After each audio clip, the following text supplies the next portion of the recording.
Warning, the following presentation is for educational purposes, which contains graphic descriptions of crimes and is intended for mature audiences only. Viewer discretion is advised. Jodi Ann Arias was born July 9th, 1980, in Salinas, California.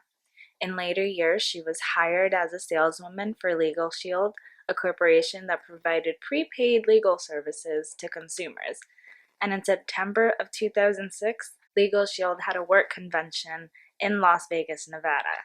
During this trip, there was a dinner with colleagues where Jodi met Travis Alexander, a salesperson and motivational speaker. The two clicked immediately. They talked for hours about life, the Mormon religion, goals, the past, etc. It did not take long for them to become enamored with each other. And once the convention was over, they exchanged contact information and went their separate ways. Jodi back to California and Travis to Arizona. They kept in contact, developing a long-distance relationship.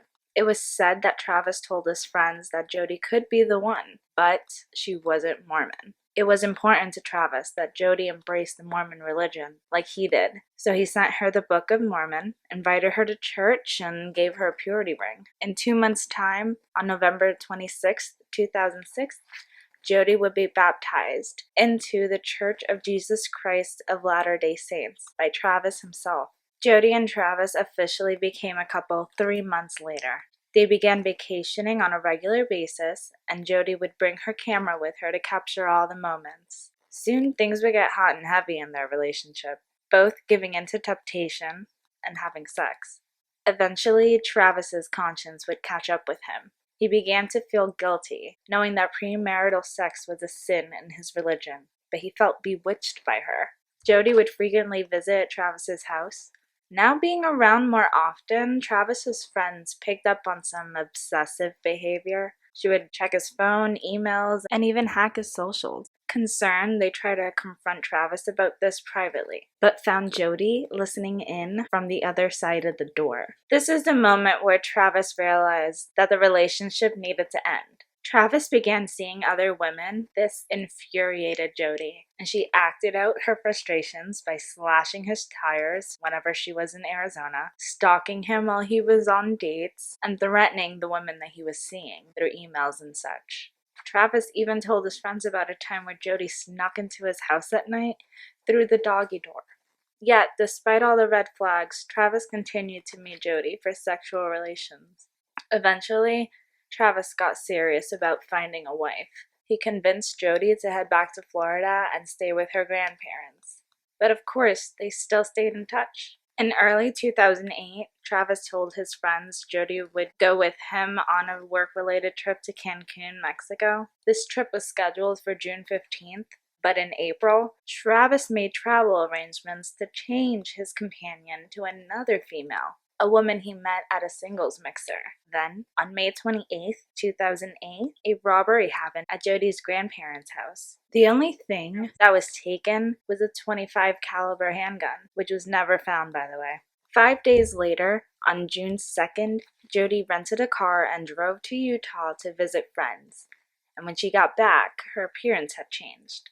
She was now sporting brown hair, and while returning the rental car on June 7th, workers found the floor mats missing and red stains on the seats.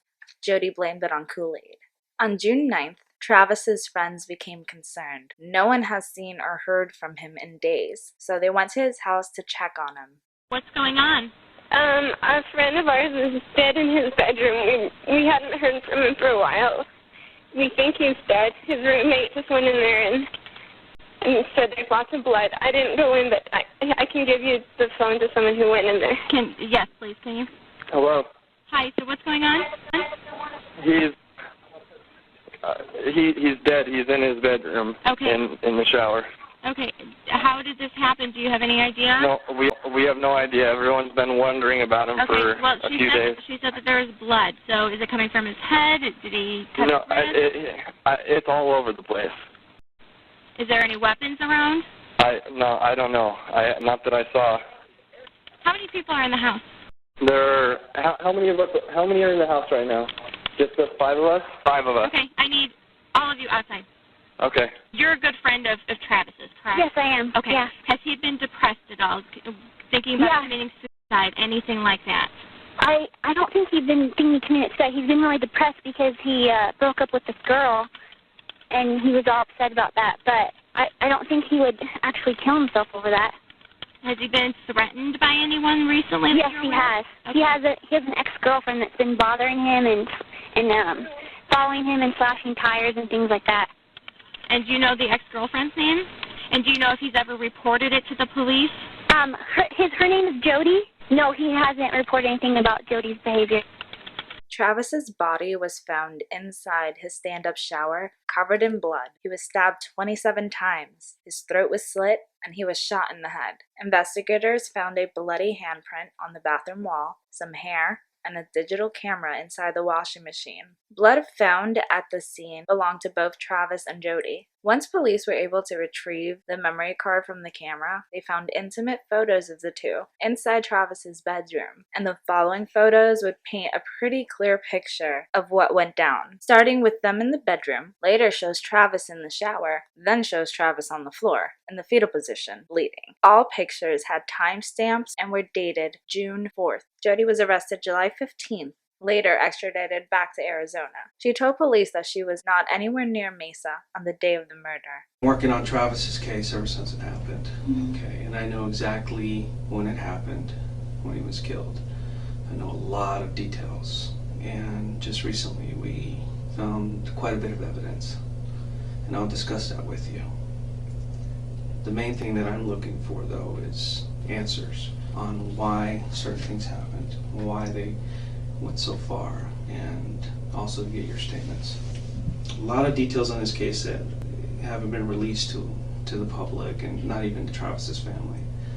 And those details are known only by us and the person who did it. Okay, and that's one of the reasons I'm here, is because I believe that you know some of these details. You know, everybody is saying, I don't understand what happened to Travis. I don't know who killed him. But you need to look at Jodi. And sometimes the simplest answers are the correct ones. And that's one of the reasons I started looking at you a little bit closer. Well, the first week of June, you took a trip to Salt Lake City. So you took this trip and left on Monday 2nd, right? And you didn't get to Utah until Thursday, you told me. So this trip took you a little over 48 hours there. I have a problem with this trip, okay? This is what people are focusing on, is this trip. Because they're saying she left, she didn't get to till Thursday. Wednesday, that's when Travis was killed. I did not go near his house.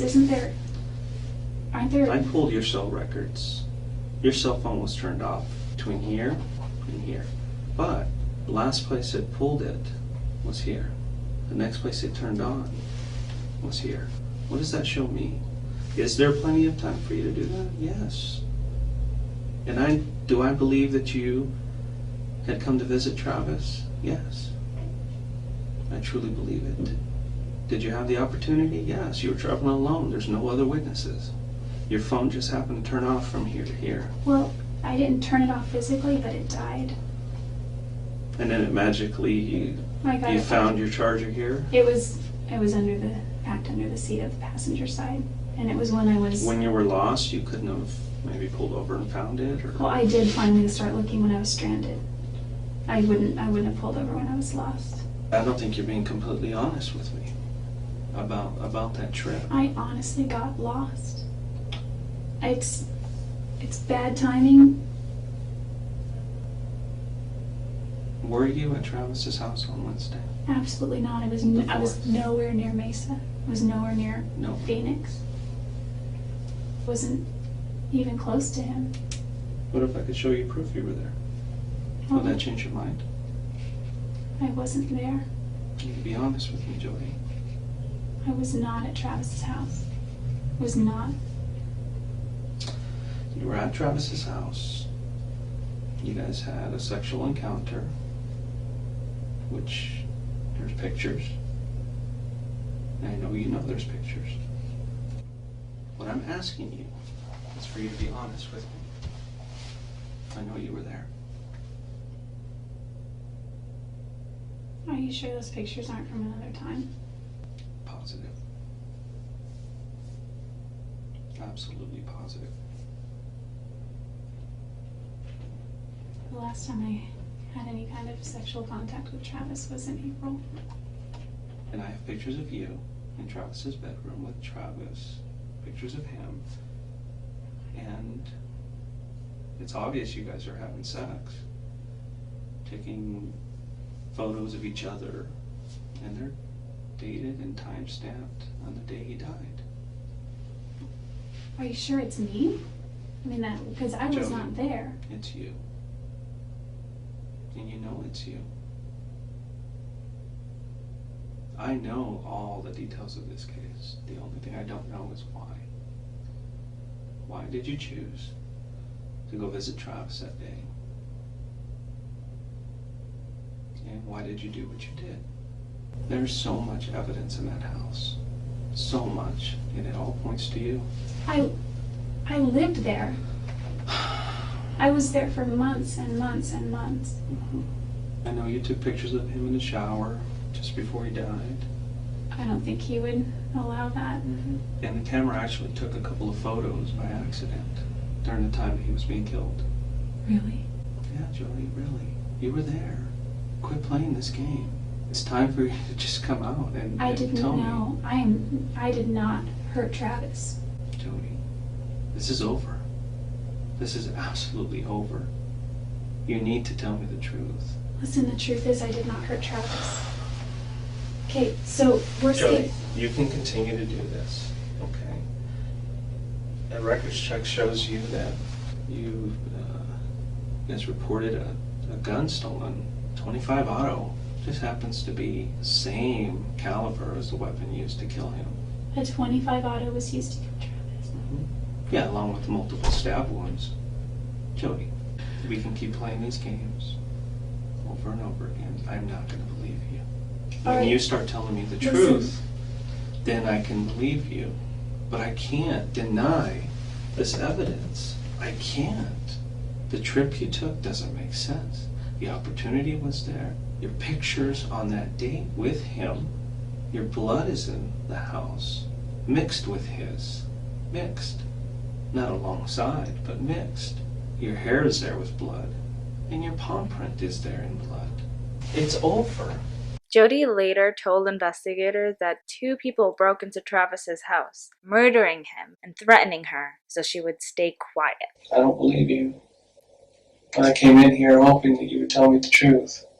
And this is not the truth, Jodi. This is all I know. Does not make any sense. On January 2nd, 2013, the trial began, and Jodi's story seemed to sound different yet again. After a failed attempt at representing herself in court, which included her trying to get letters submitted as evidence where Travis is allegedly exposed as a these letters were tested and proven fraudulent. So Jodi's legal team was ultimately reinstated, and now it was self-defense.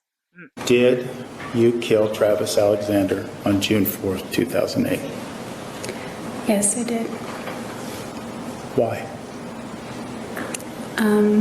The simple answer is that he attacked me, and I defended myself. Adding insult to injury, Jodi would show up to her sentencing with a t-shirt that says Survivor on it.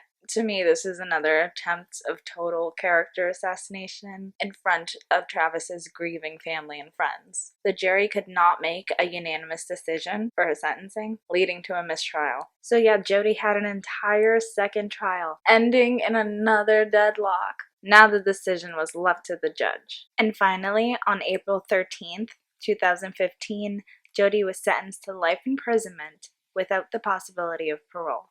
Thank you so much for watching. Please be sure to comment, like, subscribe, let me know what you thought down below, and I'll catch you later.